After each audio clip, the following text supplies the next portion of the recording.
Abavips, uyu munsi ngiye kubaha gift mujye gutwinjirana muri 2021. Nuvuga ngo ni uburyo mushobora gukorera amafaranga menshi mu mwaka tugiye kujyamo. Ndahabwira uburyo bugeze ku 8 mushobora kongera income yanyu kandi mutavuye kazi muriho. Nuvuga ngo tumushaka gukora ku ruhande tukabongera amafaranga. New side hustles muri 2021. Mu VIP gift ziri mu nzira. Yes, let's go.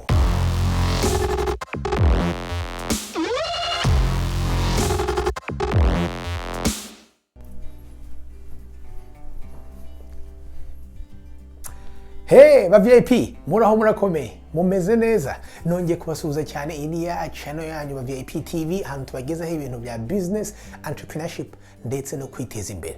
So niba uri mu VIP ukaba urareba iyi channel ukabukunda ibintu byose bijyana no kwiteza imbere. This is your channel, usigare usubscribe hanyuma turi kumwe. Hanyuma VIP, uyu munsi tugeze hafi ku mpera y'umwaka. Muri bya bihe twita Christmas cyangwa se Noel nziza cyangwa se Noheli nziza. Murabona ko niyo mpamvu naje nambaye hariya mujye mwamwita gute mu cyongereza wa Santa Claus cyangwa se Père Noël. So umuntu rero uyu munsi nje mbazaniye gifts. Ibaza VIP ukuri ukuntu bakunda cyane asaze uyu mwaka nubwo wari ukomeye kaba urimo ibintu byinshi byatubabaje byatwayeho mugomba kurangiza mufite gifts.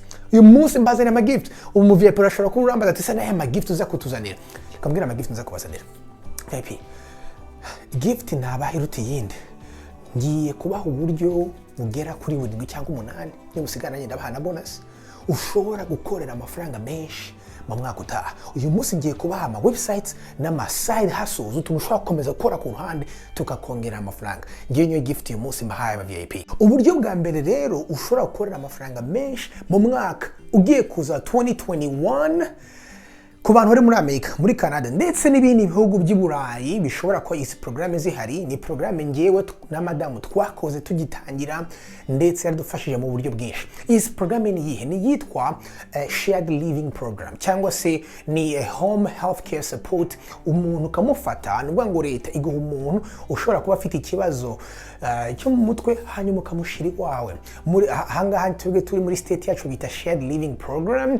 Umuntu uramufata ukamushiramo hanyuma leta ikaguha amafaranga agera ku $100 buri munsi. Umva rero ibisabwa nuko ugomba ku applyinga hanyuma bakaza bakareba bascheduling umunsi umwe hanyuma iyo company kaza ikareba inzu ufite nuvuga ngo cyangwa ugomba kuba ufite no kuba ufite icyumba kiri free kiza kimeze neza gifite amadirishya cyujuje ibyangombwa byose cyo kugira ngo kibe icyumba. Nuvuga ngo rero leta iraza ikabona icyo cyumba yamara kugishima hama bagatangira bakaguha abantu bakareba niba abo bantu mwabafite inziza. Nuvuga ngo baraza bakakureba hanyuma nawe ukaba meetinga hanyuma bakakubaza ese ukeneye umuntu w'ikimuga ukeneye umuntu umeze gute. Giye na madamu twatangiriye ku muntu wari washobora kuba independent, umuntu ajya ku kazi umuntu akagira iki bakaduha amafaranga ageze ku $100 ku munsi. Nuvuga ngo ni mwibaza $100 ku munsi uko iminsi 33,300 by'amadolari kandi cyiza banaguha n'amafaranga y'icyo cyumba abamo. Nuvuga ngo bashaka guha rent y'amadolari agera kuri 500 y'icyo cyumba abamo. Muri kino gihe rero twebwe muri state hangaha tubamo ya main shared living program ikabigeze ku bantu babiri. Nuvuga ngo ufite ibyumba bibiri byiza biri free bashaka guha abantu babiri. Nimwaza raba VIP mumaze iminsi mukurikira ama video nkaya ngaya meza ku VIP TV mukamumaze kugura amazu mukamufitamo ibyumba mwashiramo abantu. Hey, ni mwa applying rate ishobora kuba hano bantu hanyuma ushobora kumaza segere ni gute umuntu abona ashobora gutangira shared living. Abantu benshi nare babwiye umva ukuntu bigenza uragugulinga ama company akora ibyo bintu muri iyo area hanyuma yose ukayahamagara. Wamara kuyihamagara yose ukayapplyinga mu yose. Twe twapplyinze ku makampani agera kuri 5 abikora hano muri state yacu ya Maine dusubizwa nabiri hanyuma twereka abakiriya babiri hanyuma twe duhitamo umwe. Twamaranye nawe imyaka 3. Nuvuga ngo ku kintu cyiza ibaze niba urakora umugabo cyangwa se madame ari mu rugo asigaranye abana cyangwa se anatwite. Iyo ni ikintu cyiza gishobora kuza kikareplacinga income wa wundi usigara mu rugo yabasigaye mu rugo arana n'abana kuki tasigara mu rugo akora n'amafaranga. So icyo ni ikintu mugomba kwibaza. Shared living cyangwa se healthcare home support iyo niyo bwo buryo bwa mbere. Are you not tired of worrying about money, the uncertainty and stress thereof? Do you worry about the future? We understand your challenges. Learn about budgeting, goal setting, how to buy a house, start a business, investing, get out of debt, and achieve financial freedom. We're just a click away. Simply go to gailkaroba.com and book your appointment with a coach. Join a class for the best learning experience. More for you on our YouTube channel, AbaVip TV, weekly podcasts, newsletters, and so much more for everyday wisdom on everything, finance, and success. Subscribe and join a community of like-minded people to stay motivated and accountable. Give your finances a fresh start. We believe in your success. Ubundi buryo bwa kabiri bwo kwinjiza amafaranga menshi umwaka utaha ni kujya kuri website yitwa nimba.com. Mushobora kumbaza ati nimba.com sikora ibikigaye. Muzi ikintu cyitwa Airbnb. Okay, so niba muzi rero Airbnb, iyi ni Airbnb y'ibintu byawe. Nubango rero kuri website uyijyaho upfa kugusa ufite inzu, hanyuma muri iyo nzu yako ufite byibuza akabati utabikamo ibintu, cyangwa se icyumba utabikamo ibintu, cyangwa se basement utabikamo ibintu. And again, abantu benshi maze imisi mugura amazi, mushaka ko mufite amazu manini, cyangwa se uko ufite ahantu hejuru muri attic harimo ubusa, no vuga ngo cyumba kiri free, ujya kuri iyi site hanyuma ugashiraho iyo space yawe ufite. No vuga ngo niba ufite closet imwe cyangwa se garage cyangwa ikintu cyose ufite ugishiraho, kavuga uti mfite hano hantu hangana gutya kandi ari empty. Ni kuvuga ngo nimba.com iguconnectinga n'abantu bari muri iyo area bashaka kubitsa ibintu. No vuga ngo robaraza bitewe n'ahantu ko hangana ukabikira ibintu hama buri kwezi ukabona amafaranga. Ngo bashaka guhemba hagati kuva ku madolari 10 byabirebe hano cyane hano muri state ndimo kugeza ku madolari 1000 bitewe n'ahantu uriho uragira. Rimwe na rimwe iyo ufite garage udashaka kubikamo, ushobora kubwira uti ukayiliste ngo ati umuntu naza bike muri garage yanjye, harimo abakire baba bafite amamodoka ari y'abahenzi bashobora kuza bakabikamo mu gihe cya winter amezi yose baguhemba. Kandi icyo gihe utanze garage bishobora ku mafaranga menshi 300, 400, 500. So iyi ngiyi ni website vuga ngo niyo ufite ahantu ho harapfu gusa mu nzu yawe, postinga hanyuma urebe ngo telefone zitangira ziguhamagara. Narumiwe cyane maze kubona ukuntu hari abantu benshi bafite ibintu byinshi babuze ahantu babika, bakeneye kubika mu nzu yawe bakaguha cash. Ubundi rero uburyo ni kuri website yitwa fatlama.com. Iyi website narikunze cyane kubera ko turabizi cyane mu mazu cyane y'abantu hano baba hano muri Amerika, i Burayi n'ahandi hose. Tuba dufite ibintu byinshi byuzuye mu rugo. Rimwe na rimwe tunagura n'ibintu twabigeza mu rugo tugasanga ntabyo dukeneye. Ugasanga ikintu cyicaye aho ngaho, iki microwave cyangwa se ya speaker wicaje aho ngaho se cyangwa ya telefone waretse. Ngo rero ujya kuri website ufite ibyo bintu biri aho ku ruhande, cyangwa se n'ibindi bintu binini. Tuvuge niba uri umu DJ cyangwa se ufite amakamera cyangwa se ibintu ushaka udakoresha ubu ngubu ariko ufite, ujya kuri website ukabilistinga ukabishiraho. Ngo abantu muri quartier yawe cyangwa se abantu bari mu mujyi wawe barabikodesha. Vuga ngo uyishiraho ibintu bakabikodesha, hanyuma bakabibatiza, bakabikoresha, hanyuma bakabigusubiza. Ibaze rero abamama mushaka ko mufite ya myenda y'aba bana yabaze kubarenga, cyangwa se za pusipusi niba gikuntu baze ufite pusipusi yandi batoragamo umwana ikaba yica ahantu, cyangwa sigare, ibintu byo byose mutagikoresha. Can you imagine ubifasha ukabishiraho hanyuma abantu baguha amafaranga bakabikoresha aho kugira ngo byicare bikomeze bigiyeho akavumbi gahinduka ingese bipfe. So ni kuvuga ngo iyi website narayikunze cyane. Ikindi kintu iyi website ikora, ushobora no kuyigurishaho ibintu ufite mu rugo utagikeneye. Benshi ndabizi mwicaranye ibintu mugenda muca hejuru y'ibintu muri basement, ibintu mudashaka mutagikoresha ndagusaba igenda bifate byose bikubita amafoto ubishire kuri website, bimwe bikodesha abantu, ibindi bigurisha, hanyuma ubona gakashi. Ubundi rero uburyo niba abantu bafite bazi indimi nyinshi, nivuga ngo hari website yitwa genko.com ushobora kujyaho hanyuma ukaregisteringa ugafata test bakareba koko niba uzi igifaransa cyangwa n'icyongereza. Nivuga ngo iyo uzi indimi nyinshi ushobora kuba umutranslator kuri site. Nivuga ngo bitewe n'ururimi ushobora kuba uzi gusobanuramo ibintu bimwe na bimwe cyangwa se guhinduramo ibintu bimwe na bimwe, ushobora kubona amafaranga. Nk'urugero muri research nakoze no ku bantu bahindura amadokima bayashira mu gifaransa bashobora guhemba ku kwezi utuntu tumwe bakoze utuntu tumwe na tumwe amadolari agera kuri 500.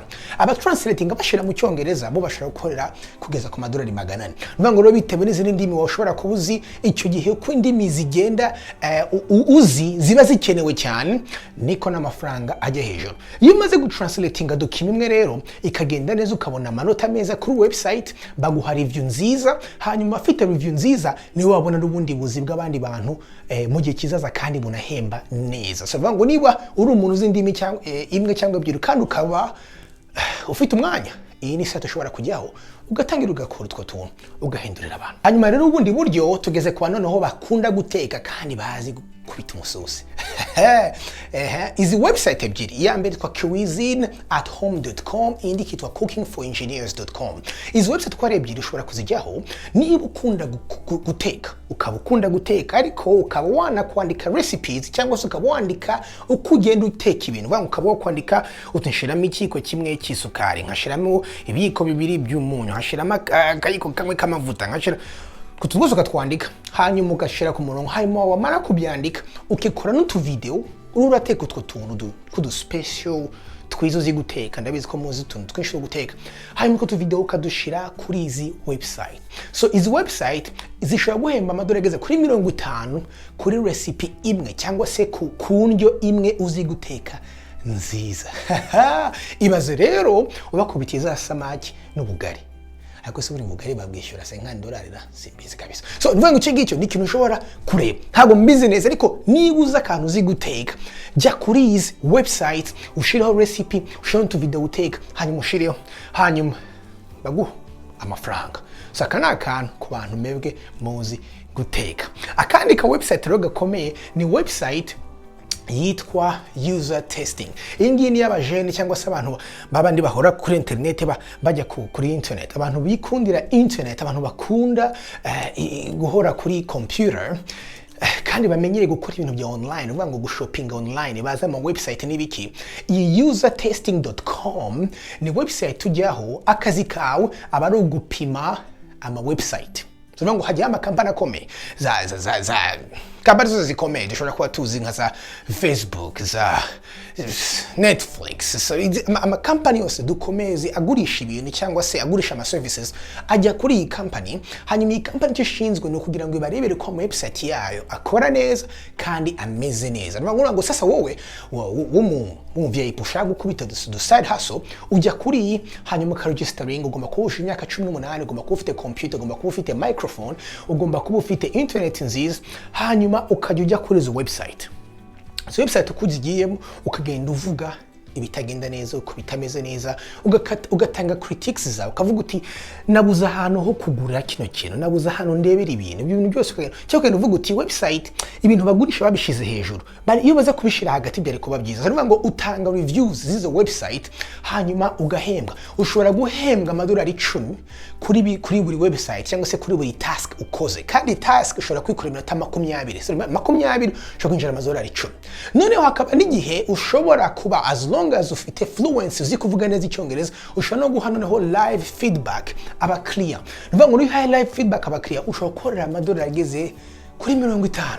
So nukuvuga ngo iyi ni ntuza nziza cyane, ukaba uri umuntu ukunda ibintu bya website, ukunda ibintu bya online kandi ukabuzi no kuvuga icyongereza. Abavips rero nkaba rero ngeze no ku bantu babandi bazi gufotora, abantu twita ngo bakamuzinzi. Abo rero abantu bazi gufotora mwaramuze ngo ngiye kwibagira, cyangwa se abantu bakunda amafoto, abantu bashaka kwifitiza iPhone uhora bafotora.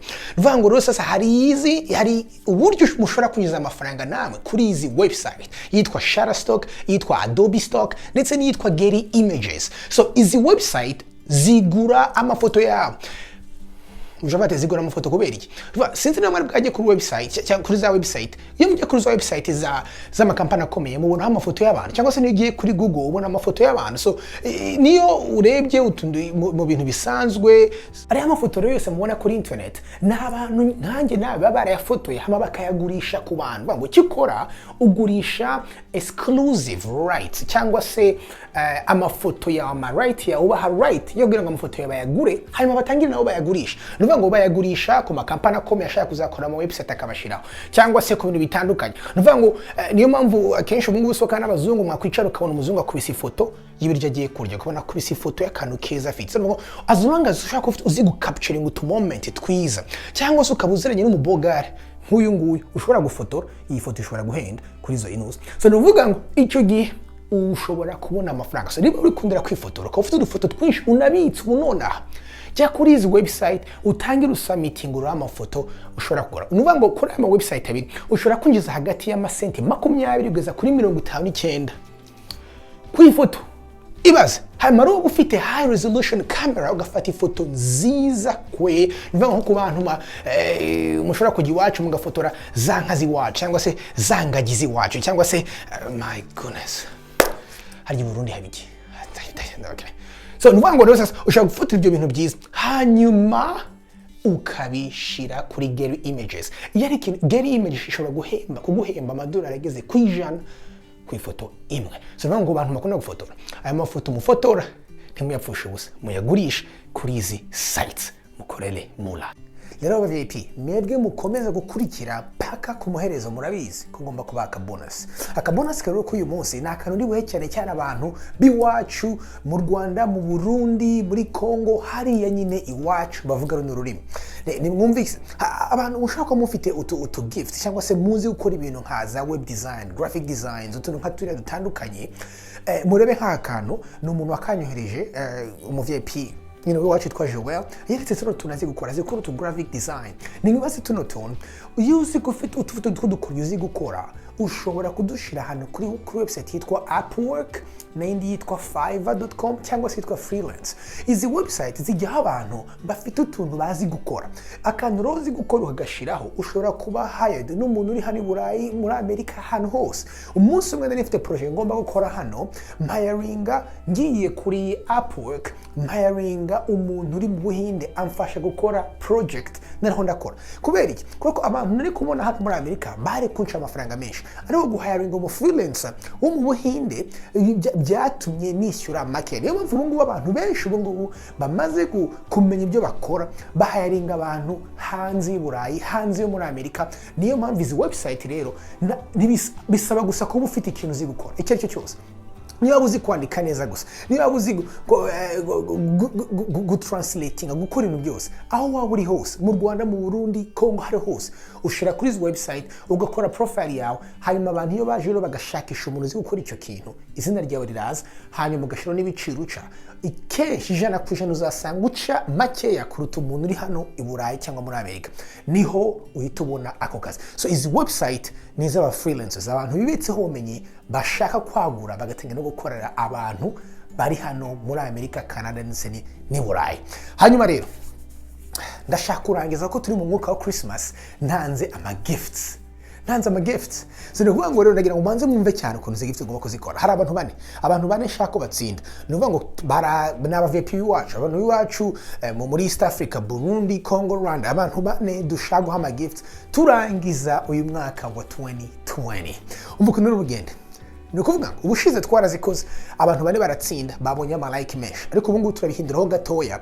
tubahe n'ikindi kizami cya kabiri so abantu bane umuntu nimwandike kuri iyi video mwandike projet cyangwa se small business mushaka gutangiza cyangwa se imwe muri izi side hustles mushaka gukora ariko mukaba mukeneye funding cyangwa mukaba mukeneye amafaranga hanyuma icyo tuzakora numara kwandika ushakisha abantu bakuriking ugeze kuri like 30 ubushize zari 20 kubu ngubu at least 30 uzageza like nyinshi kurenza abandi bane bambere bazahabwa iyo $50 ariko rero ikizami cya kabiri ugomba noneho no kutwereka yuko wa sharinze iyi video byibuza ahantu hatandukanye nuvuga kuri social media yawe kuri Facebook page yawe kuri Instagram page yawe cyangwa se ku WhatsApp group ari hose atandukanye nuvuga ngo umuntu uzatwereka ko yagize proof akatureka proof yuko ya sharinze